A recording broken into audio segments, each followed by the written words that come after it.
Nagar Kurnool BRS MP అభ్యర్థి RS Praveen Kumar రెండవ set నామినేషన్ను దాఖలు చేశారు. నామినేషన్ పత్రాలను ఎన్నికల అధికారికి సమర్పించారు. కార్యక్రమంలో మాజీ ఎమ్మెల్యే గువ్వల బాలరాజు, బీఆర్ఎస్ రాష్ట్ర కార్యదర్శి Baikani Srinivas Yadav, social media incharge Abhilash Rao, ZPTC Rambabu Naik పాల్గొన్నారు. ఉన్నత విద్యావంతుడు, అన్ని అంశాలపై పూర్తి అవగాహన ఉన్న ఆర్ఎస్ ప్రవీణ్ కుమార్ను భారీ మెజారిటీతో గెలిపించాలని గువ్వల బాలరాజు పిలుపునిచ్చారు.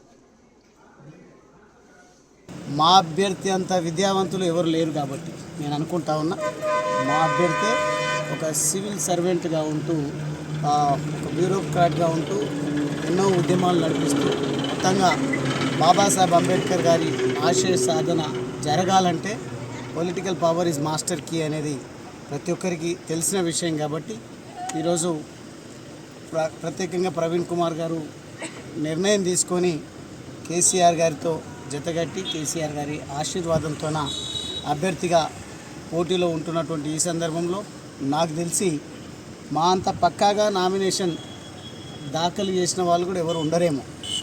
మొదటి నామినేషన్ దాఖలు చేసిన రోజే మాకు నో డ్యూ సర్టిఫికేట్ నవ్వుతూ అధికారులు ఇవ్వడం జరిగింది. చాలా సంతోషంగా, ఎందుకంటే నామినేషన్ ఫైల్ చేయడం విషయంలో కూడా చాలా తర్జన భర్జన పడుతూ ఉంటారు.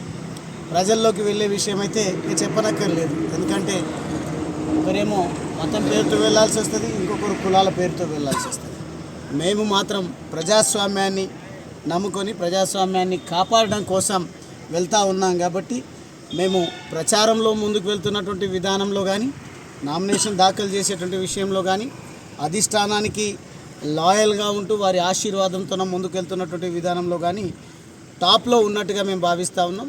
ప్రస్తుతానికి అబద్ధాలు చెప్పి అధికారంలోకి వచ్చినటువంటి కాంగ్రెస్ ప్రభుత్వం వారి మోసపూరిత హామీలకు మోసపోయినామని ప్రజలు చెప్తా ఉంటే మాకు పూర్తి స్థాయిలో విశ్వాసం ఉంది. కాబట్టి ఏది ఏమైనప్పటికీ ఎట్టి కుట్రలకు కూడా మేము ఇబ్బంది పడకూడదనే ఉద్దేశంతో మాత్రమే సెకండ్ సెట్ మేము దాఖలు చేయడం జరిగింది నామినేషన్.